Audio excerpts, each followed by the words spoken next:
अब हम पढ़ेंगे कि हमारा रेनबो कैसे फॉर्म्ड होता है।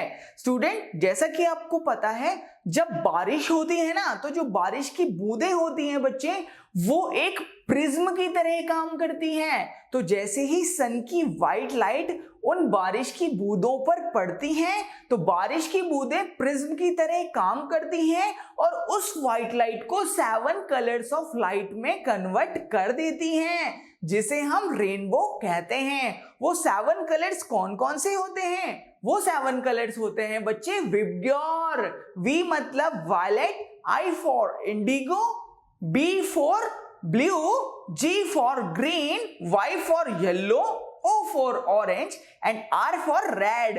तो ये 7 कलर हमें देखने को मिलते हैं इस रेनबो में।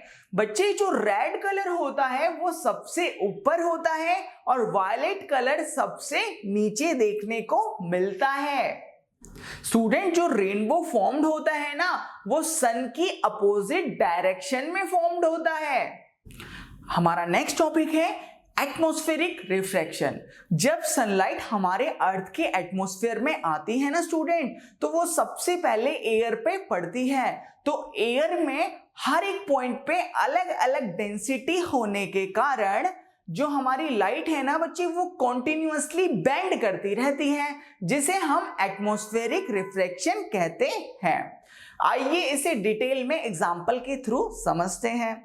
स्टूडेंट, जैसा कि आपको पता है, हमारे एटमॉस्फेयर में मेनली एयर होती है और बहुत सारी गैसेस होती हैं। तो जो हमारी एयर होती है बच्चे, हमारे एटमॉस्फेयर के टॉप में हमें वार्म एयर मिलती है और हमारे एटमॉस्फेयर के नीचे में जहां हम रहते हैं, हमें कोल्ड एयर मिलती है। तो जैसे ही लाइट रे हमारे एटमॉस्फेयर के अंदर आती है, तो वो पहले वार्म एयर मतलब गर्म हवाओं से पड़ती है। जैसा कि हमें पता है कि जो हमारी वार्म एयर होती है ना, उनकी डेंसिटी कम होती है, जिसके कारण उनमें लाइट कम बेंड करती है। तो लाइट वहां पे बेंड हुई, फिर उसके बाद जो लाइट है बच्चे, वो कोल्ड एयर पे पड़ती है। कोल्ड एयर की डेंसिटी ज्यादा होती है, इसलिए लाइट उसमें ज्यादा बेंड करती है। तो इसलिए लाइट यहाँ पे काफी ज्यादा बेंड कर जाती है। तो जिसके कारण हमें क्या देखने को मिल रहा है कि लाइट कंटिन्यूअसली बेंड कर रही है, इसलिए इसे हम एटमॉस्फेरिक रिफ्रैक्शन कहते हैं। अब हम पढ़ेंगे इफेक्ट्स ऑफ एटमॉस्फेरिक रिफ्रैक्शन। मतलब एटमॉस्फेरिक रिफ्रैक्शन की वजह से हमें क्या क्या चीजें देखने को मिलती हैं। जो हमें पहली चीज देखने को मिलती है student, that is the twinkling of star. मतलब जो हमें स्टार ट्विंकल करते हुए नजर आते हैं ना, वो हमें एटमॉस्फेरिक रिफ्रैक्शन के कारण आते हैं। ऐसा क्यों होता है, आइए जानते हैं। स्टूडेंट, जैसा कि हमें पता है, स्टार हमसे बहुत ज्यादा दूरी पर होते हैं, जिसके कारण वो हमें एक पॉइंट सोर्स ऑफ लाइट की तरह दिखते हैं। मतलब एक छोटे से सोर्स ऑफ लाइट की तरह दिखते हैं।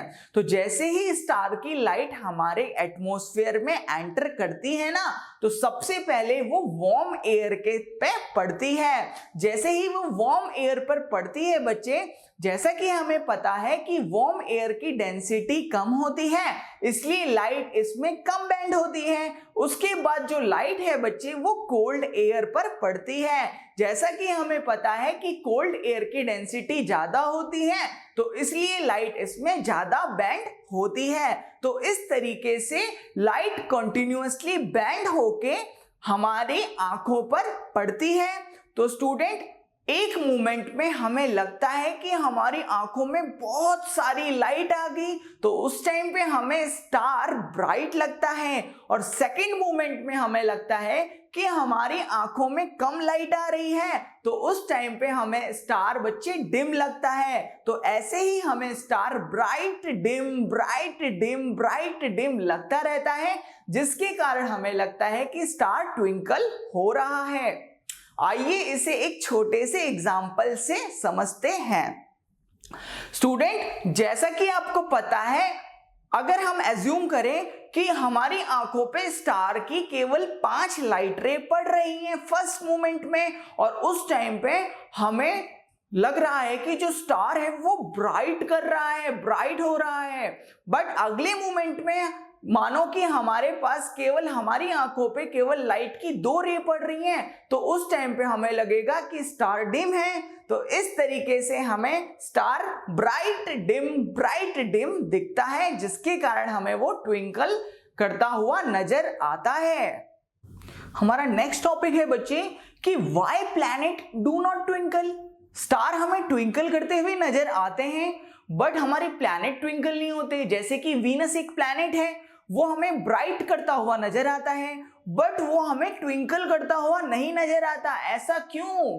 ऐसा इसलिए स्टूडेंट कि जो हमारे प्लैनेट होते हैं ना, वो हमसे काफी कम डिस्टेंस में होते हैं, जिसकी वजह से प्लैनेट हमें काफी बड़े नजर आते हैं। तो और जैसे ही प्लैनेट हमें बड़े नजर आते हैं बच्चे, तो हमें लगता है कि प्लैनेट जो है वो बहुत सारे पॉइंट सोर्स ऑफ लाइट से बना हुआ है, जिसमें से लाइट आ रही है और वो एक दूसरे के इफेक्ट को बच्चे नलीफाई करते हैं, मतलब न्यूट्रल करते हैं, और हमें दिखता है कि प्लैनेट कंटिन्यूअसली ब्राइट हो रहा है। आइए इसे एक एग्जांपल से समझते हैं। अब एटमॉस्फेरिक रिफ्रैक्शन का नेक्स्ट इफेक्ट है बच्चे कि star seems higher than they actually are. जो स्टार है ना, वो हमें ज्यादा दूरी पर दिखते हैं, बट वो उतनी दूरी पर होते नहीं। आइए इसे फिगर से समझते हैं। जैसा कि आप फिगर देख पा रहे होंगे स्टूडेंट, जैसे ही हमारी स्टार की लाइट हमारे एटमॉस्फेयर पे एंटर करती है ना, तो हमने बताया था कि एटमॉस्फेयर में वो सबसे पहले एयर पे एंटर करती है, और एयर के हर एक पॉइंट पे अलग अलग डेंसिटी होती है, जिसके कारण लाइट कंटिन्यूअसली बैंड करके हमारी आंखों पर पड़ती है। जैसे ही लाइट हमारी आंखों पर पड़ती है ना बच्चे, हमारी आंखों का जो लाइन ऑफ साइट होता है ना बच्चे, वो बिल्कुल स्ट्रेट होता है। मतलब जो हमारी आंखें वो बिल्कुल स्ट्रेट डायरेक्शन में देखती हैं। तो जैसे ही हम स्ट्रेट डायरेक्शन में देखते हैं, तो हमें लगता है बच्चे कि जो हमारा स्टार है वो बहुत दूर से चमक रहा है। तो बट उसकी पोजीशन क्या होती है बच्चे, आप फिगर में देख पा रहे होंगे, उसकी पोजीशन कम डिस्टेंस पे, बट वो हमें दिख ज्यादा दूर डिस्टेंस पे रहा है। वो किस वजह से? क्योंकि हमारी लाइन ऑफ साइट जो होती है बच्चे, जो हम देखते हैं वो बिल्कुल स्ट्रेट डायरेक्शन में देख रहे हैं। तो स्ट्रेट डायरेक्शन में देख रहे हैं, तो जो हमें स्टार है बच्चे वो ज्यादा डिस्टेंस पे नजर आ रहा है, और जो हमारा ओरिजिनल स्टार है, एक्चुअल स्टार है बच्चे, वो कम डिस्टेंस पे है। Our next topic is advance sunrise and delayed sunset. Student, क्या आपको पता है कि जो हमारा सन है वो सनराइज से 2 मिनट पहले ही हमें दिख जाता है, और सन हमें सनसेट होने के बाद 2 मिनट तक दिखते रहता है। ऐसा क्यों होता है स्टूडेंट? आइए जानते हैं। स्टूडेंट, जब हमारा सन राइज कर रहा होता है तो वो हॉरिजन के नीचे होता है, जिसके कारण जब सन से लाइट आती है बच्चे, तो वो लाइट जैसे ही हमारे एटमॉस्फेयर में एंटर करती है, तो वो सबसे पहले हमारी एयर पर पड़ती है। जैसा कि मैंने आपको बताया था कि हमारी एयर के हर एक पॉइंट पे अलग अलग डेंसिटी होती है, जिसके कारण हमारी लाइट कॉन्टिन्यूअसली बैंड होती रहती है, और ये लाइट बैंड होके बच्चे सीधा हमारी आईज पर पड़ती है। और मैंने आपको बताया था बच्चे कि जैसे ही ये लाइट हमारी आंखों पर पड़ती है, और हमारी आंखें कैसे देखती हैं बच्चे? बिल्कुल सीधा देखती हैं। मतलब जो हमारी आंखों का लाइन ऑफ साइट होता है ना, वो स्ट्रेट होता है। तो हम जब देखते हैं बच्चे, बिल्कुल सीधा देखते हैं, तो हमें दिखता है अरे सूरज तो उग गया, बट एक्चुअली में जो हमारा सन होता है बच्चे, अभी वो हॉरिजन के नीचे होता है। एटमॉस्फेरिक रिफ्रैक्शन के कारण, मतलब लाइट के बैंड होने के कारण, वो हमें हॉरिजन से ऊपर नजर आता है। स्टूडेंट, इसलिए जो हमारा सन है वो 2 मिनट पहले हमें राइज करता हुआ दिखता है। और यही रीजन होता है बच्चे, एटमॉस्फेरिक रिफ्रैक्शन का ही रीजन होता है कि जो हमारा सन है वो सनसेट के बाद भी हमें 2 मिनट तक दिखता रहता है। It is also due to the atmospheric refraction. तो इस कारण स्टूडेंट, हमारा जो पूरा डे है वो 4 मिनट लंबा हो जाता है। मतलब अगर हमारे एटमॉस्फेयर ना हो, हमारे अर्थ में एटमॉस्फेयर ना हो, तो हमारा जो दिन है वो 4 मिनट छोटा हो जाएगा। हमारा नेक्स्ट टॉपिक है स्कैटरिंग ऑफ लाइट। स्टूडेंट, जब लाइट एक स्ट्रेट डायरेक्शन में ट्रैवल करती है ना, और अगर उसके बीच में डस्ट के पार्टिकल आ जाए या वाटर के ड्रॉपलेट आ जाए ना, तो लाइट उन डस्ट पार्टिकल से या वाटर के ड्रॉपलेट से टकरा के डिफरेंट डायरेक्शन में स्कैटर्ड हो जाती है, मतलब अलग अलग डायरेक्शन में फैल जाती है। उसे हम कहते हैं स्कैटरिंग ऑफ लाइट।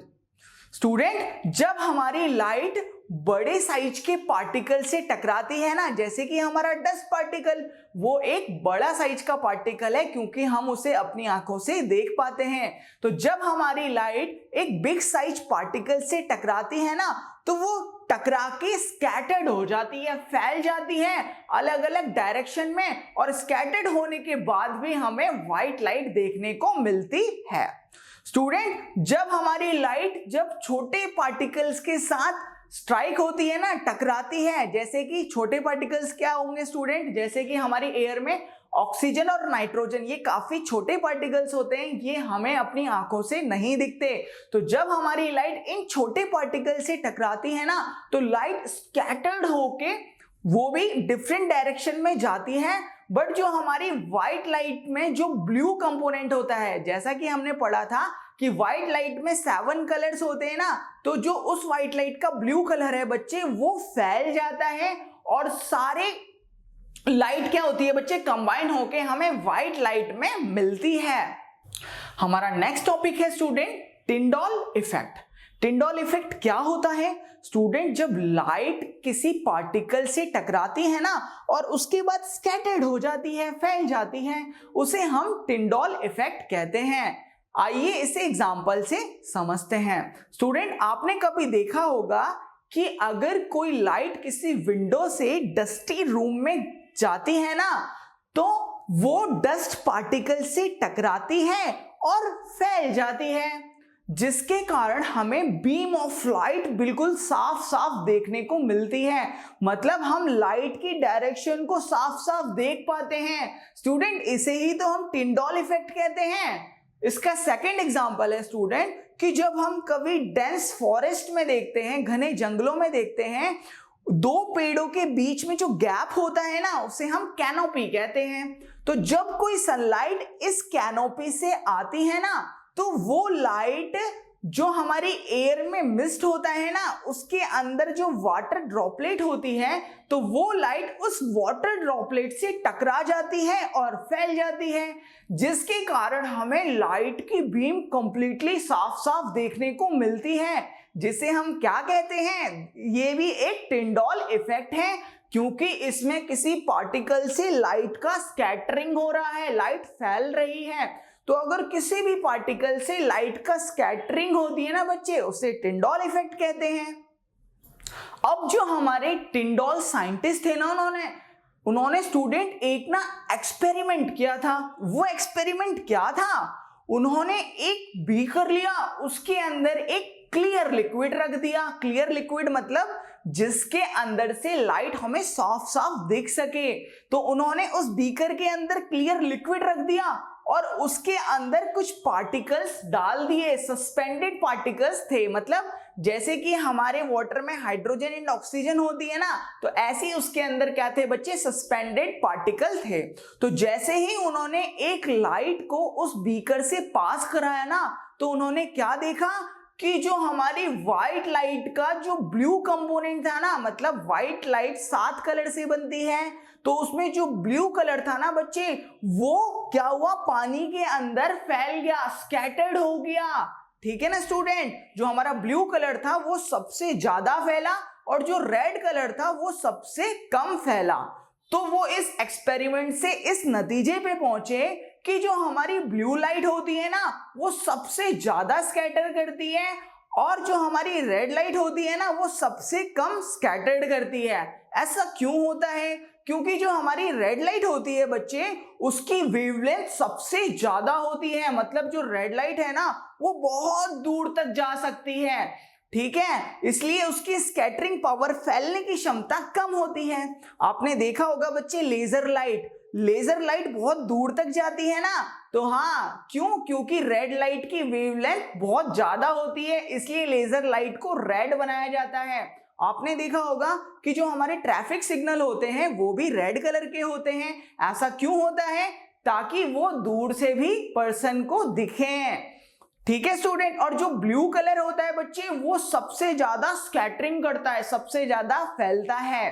ठीक है स्टूडेंट, इसका एग्जांपल है कि हमारा स्काई, जो हमारा आसमान होता है बच्चे, स्काई होता है वो ब्लू होता है ना, क्यों? क्योंकि जो हमारा ब्लू कलर है वो सबसे ज्यादा फैलता है। हमारा नेक्स्ट टॉपिक है why the sky is blue. हमारा जो स्काई होता है वो ब्लू क्यों होता है बच्चे? आइए जानते हैं। जब बहुत सारी सन की व्हाइट लाइट स्टूडेंट जब हमारे अर्थ के एटमॉस्फेयर में आती है ना, वो अगर किसी पार्टिकल से टकरा जाती हैं तो वो पार्टिकल से टकरा के स्कैटर्ड हो जाती हैं, फैल जाती हैं। तो बच्चे जब वो फैलती हैं तो जैसा कि हमें पता है व्हाइट लाइट 7 कलर से बना होता है, तो जो ब्लू कलर होता है बच्चे व्हाइट लाइट का वो सबसे ज्यादा फैलता है, क्योंकि मैंने आपको बताया था ना टिंडल इफेक्ट में ब्लू कलर सबसे ज्यादा फैलता है। तो जो व्हाइट लाइट का ब्लू कलर है बच्चे वो सबसे ज्यादा फैलता है। तो हर एक व्हाइट लाइट आती है, पार्टिकल से टकराती है और अपने ब्लू कलर को क्या करती है बच्चे? फैला लेती है, उसकी ब्लू कलर स्कैटर्ड हो जाती है, जिसके कारण हमें हमारा स्काई बच्चे ब्लू दिखता है। और बच्चे हमें जो नीचे लाइट दिखती है बच्चे वो व्हाइट दिखती है। ऐसा क्यों? क्योंकि जो व्हाइट लाइट का थोड़ा सा ब्लू कलर ही स्कैटर्ड होता है, पूरा का पूरा नहीं होता, जो कि बाद में हमें as it is white light देखने को मिलता है। हमारा नेक्स्ट टॉपिक है Why sun appear red at sunrise and sunset? हमें सूरज लाल क्यों दिखता है जब सनराइज हो रहा होता है या सनसेट हो रहा होता है? आइए जानते हैं। स्टूडेंट, जब सनराइज हो रहा होता है या सनसेट हो रहा होता है ना, तो जो हमारा सन होता है वो हॉरिजन के पास होता है, जिसके कारण वो अर्थ से बहुत ज्यादा दूरी पर होता है। तो जैसे ही सन से व्हाइट लाइट आती है बच्चे, तो उस व्हाइट लाइट के वो कंपोनेंट जिनकी स्कैटरिंग पावर ज्यादा होती है वो वहीं फैल जाते हैं। जैसे कि ब्लू कलर, उसकी स्कैटरिंग पावर ज्यादा होती है तो वो वहीं स्कैटर्ड हो जाता है। वायलेट कलर, उसकी स्कैटरिंग पावर ज्यादा होती है, वो वहीं स्कैटर्ड हो जाता है। और बच्चे हम तक केवल रेड कलर ही पहुंच पाता है, क्योंकि रेड कलर की स्कैटरिंग पावर सबसे कम होती है और उसकी वेवलेंथ सबसे ज्यादा होती है। मतलब रेड लाइट जो है वो सबसे दूर तक पहुंच पाती है, तो इसलिए हम तक केवल रेड लाइट ही पहुंच पाती है। तो जैसे ही हमारी आंखों पे रेड लाइट पड़ती है तो हमें दिखता है कि जो हमारा सन है वो क्या है? वो रेड है। स्टूडेंट, जैसे ही हमारी आंखों पे जो रेड लाइट पड़ती है बच्चे, तो मैंने बताया था कि हमारी आंखें बिल्कुल सीधी डायरेक्शन में देखती हैं। तो हम सीधी डायरेक्शन में देखते हैं तो हमें सन के चारों तरफ क्या नजर आने लगता है? रेड रेड कलर नजर आने लगता है। तो इसलिए सनराइज और सनसेट के टाइम पे हमें सन रेड दिखता है। हमारा नेक्स्ट टॉपिक है Why sun appear white when it is overhead in the sky? मतलब जब सन ठीक हमारे सर के ऊपर होता है दिन के टाइम पे बच्चे, तो वो हमें व्हाइट क्यों नजर आता है? स्टूडेंट, आइए जानते हैं। तो जब सन हमारे ठीक सिर के ऊपर होता है स्टूडेंट, तो उसकी डिस्टेंस हमसे बिल्कुल शॉर्टेस्ट होती है। मतलब वो डिस्टेंस शॉर्टेस्ट डिस्टेंस होती है हमारे और सन के बीच में। ठीक है स्टूडेंट, तो जैसे ही सन की व्हाइट लाइट हमारे अर्थ एटमॉस्फेयर में एंटर करती है, वो पार्टिकल से टकराती है और सनलाइट जो है या व्हाइट लाइट है वो टकराने के बाद स्कैटर्ड होती है। स्कैटर्ड होने के टाइम पे जो व्हाइट लाइट का ब्लू कंपोनेंट है बच्चे, उसका थोड़ा सा पार्ट स्कैटर्ड हो जाता है और बाकी सारी light same as it is हमारे आंखों तक पहुंचती है, बिल्कुल परपेंडिकुलर डायरेक्शन में। तो जिसके कारण बच्चे हमें जो सन है वो व्हाइट दिखता है।